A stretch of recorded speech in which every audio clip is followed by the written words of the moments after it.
Hey beautiful people, it is Arlie here. I know, I feel like I always started off like this, guys, but I know it's been some time since I've did my last video. Probably about going on 5 months now since I put out a video, but nonetheless, I miss you guys so much. Life has happened in these last 5 months. All great things, all phenomenal things, all things I cannot wait to share with you all. So I have about 10 to 12 minutes because I don't know about y'all, but allergies have not been good to me this season. So I got about 10 to 12 minutes before my voice is completely gone. So without further ado, and I don't want to prolong, I definitely want to share with you some of my newest goals and accomplishments and also today's devotional. So let's get into it.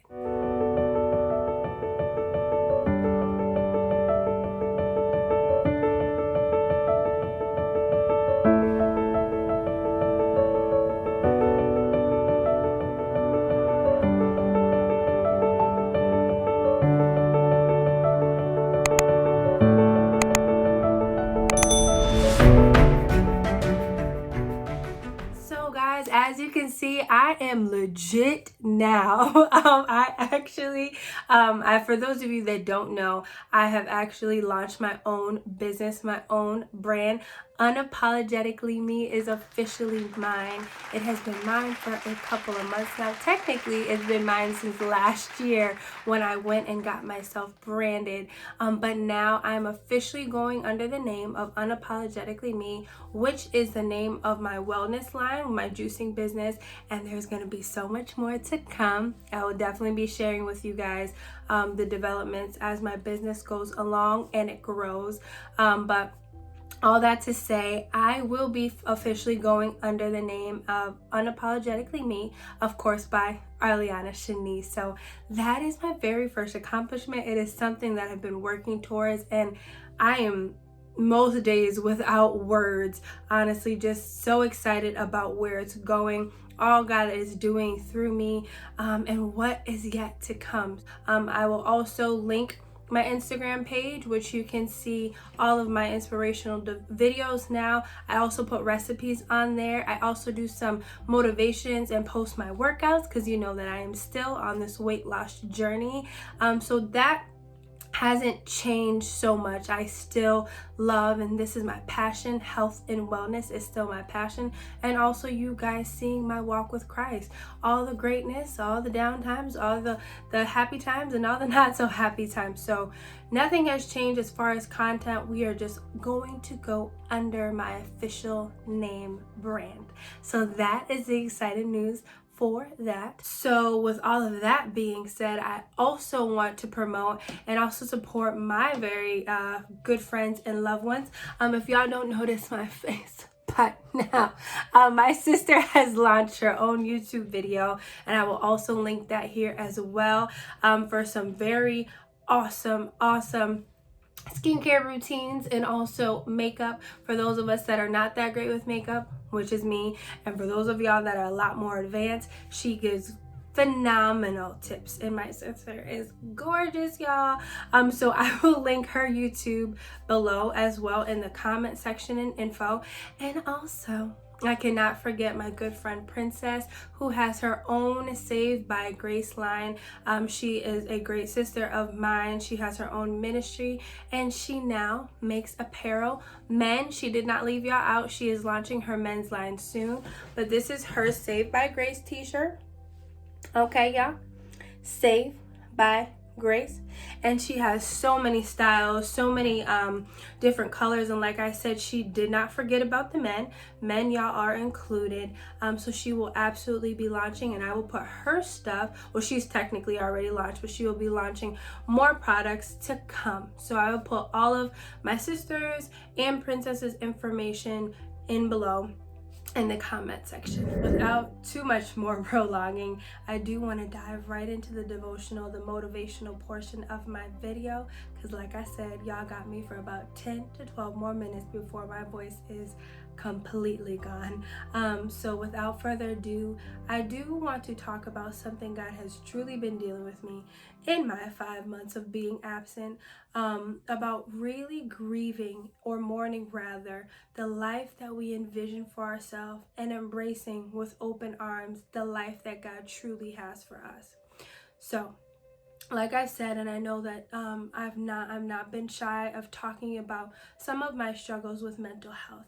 I deal with depression and anxiety, and sometimes it's at my own cost. Mental health is very severe and not something I take lightly. I'm so glad that I have the amount of support that I do, to really help me deal and cope with life. So with all that being said, fun fact about me, okay?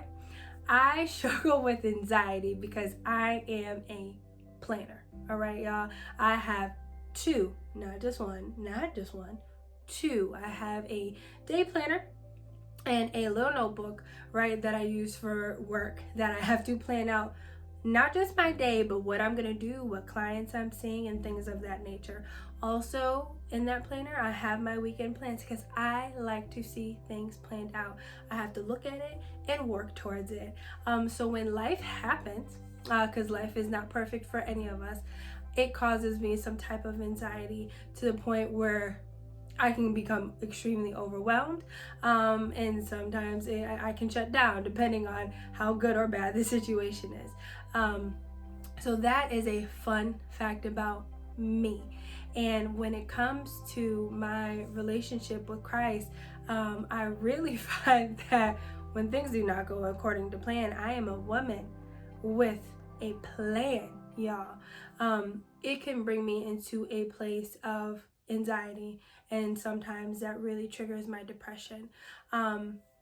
But in these last 5 months, God has showed me, and I think for all of us, not just the last 5 months, but this year has shown all of us that life by no means goes according to plan. Nobody saw a global pandemic affecting our nation, our households, our loved ones, our communities the way it did. Nobody saw things coming.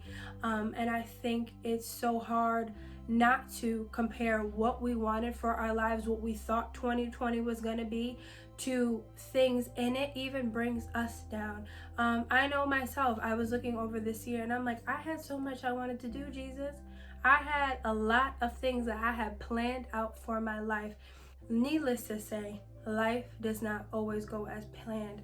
And although we are told that to keep pushing and things will get better and things will work out, I think nobody talks about truly grieving and mourning what we envision, because reality is we are human beings, and when we set forth these goals and we have our own ambitions, and we were supposed to complete our college degree at 25, and we were supposed to be married by 27, we were supposed to have kids by 32, and that doesn't happen, us as people, those are real emotions, those are real dreams, those are real desires.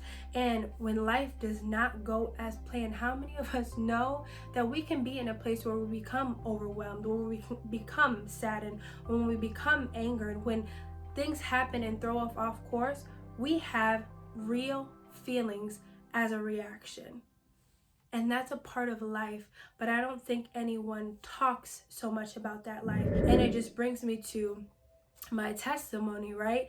For those of you that don't know, I bought my home at 25, and as much as I planned things out, buying a home was not actually in the plan for me at 25.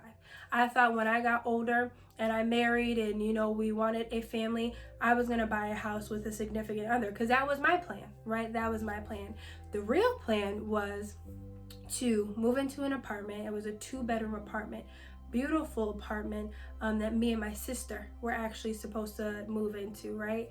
And got all this money. I was already living on my own, and my sister wanted to move out of our parents' house, and she wanted to establish her own independence. So we made a plan, right, guys? When you need first, last, and security, you make a plan. You give yourself a timeline.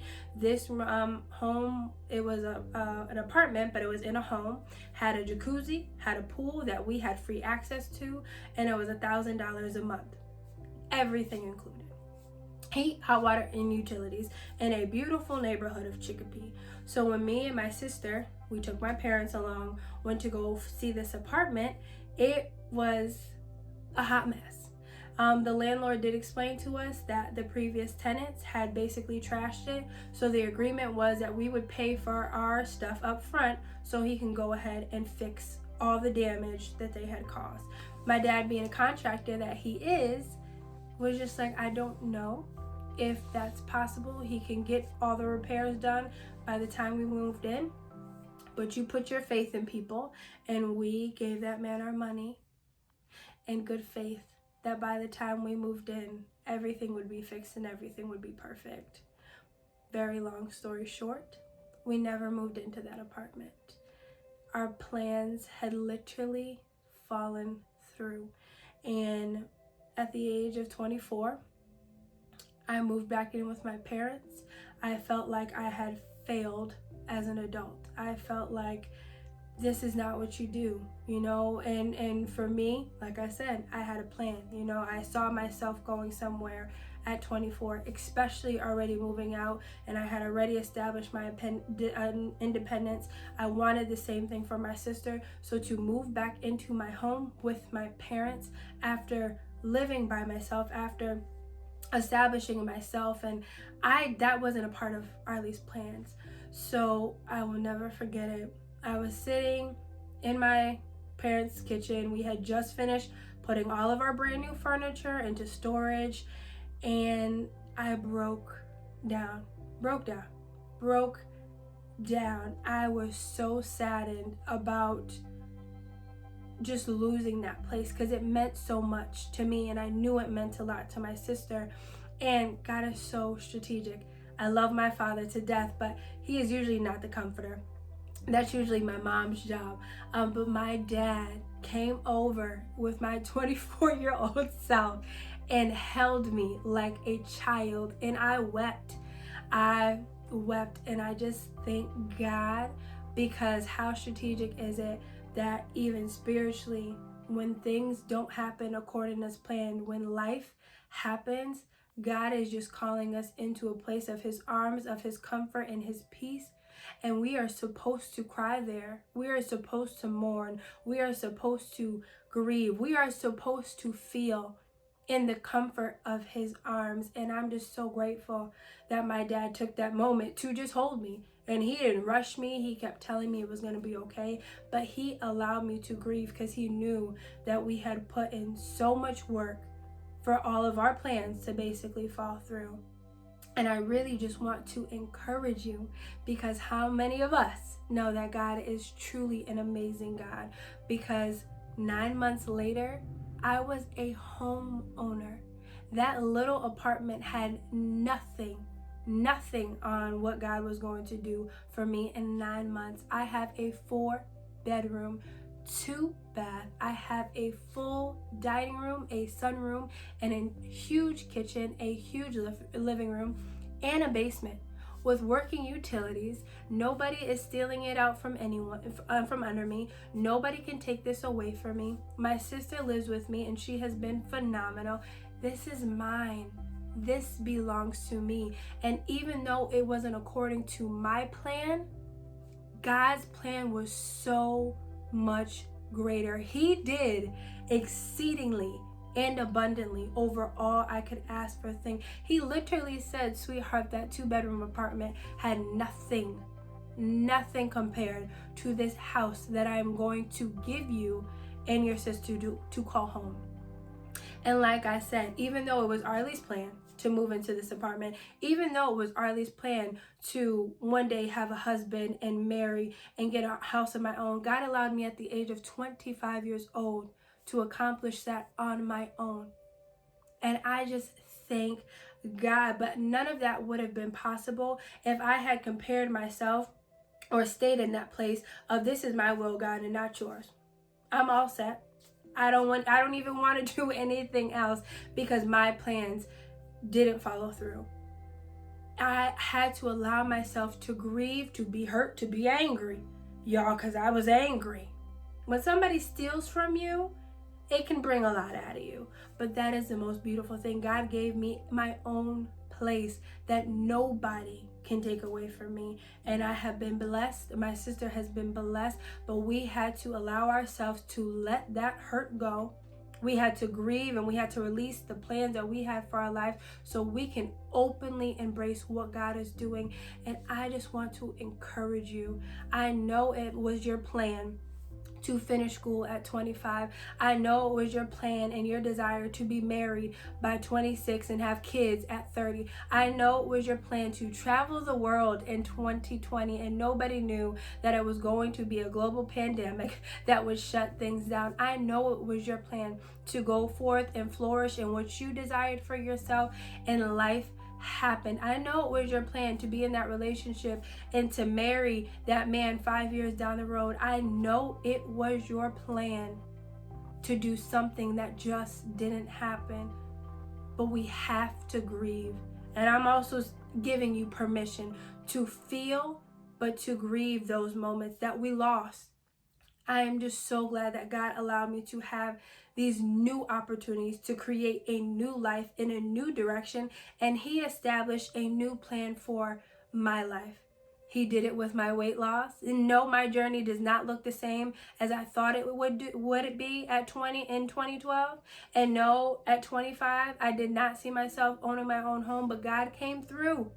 And in 2020, He allowed me to be in probably the best health I have been and the happiest. And it took some time to be here.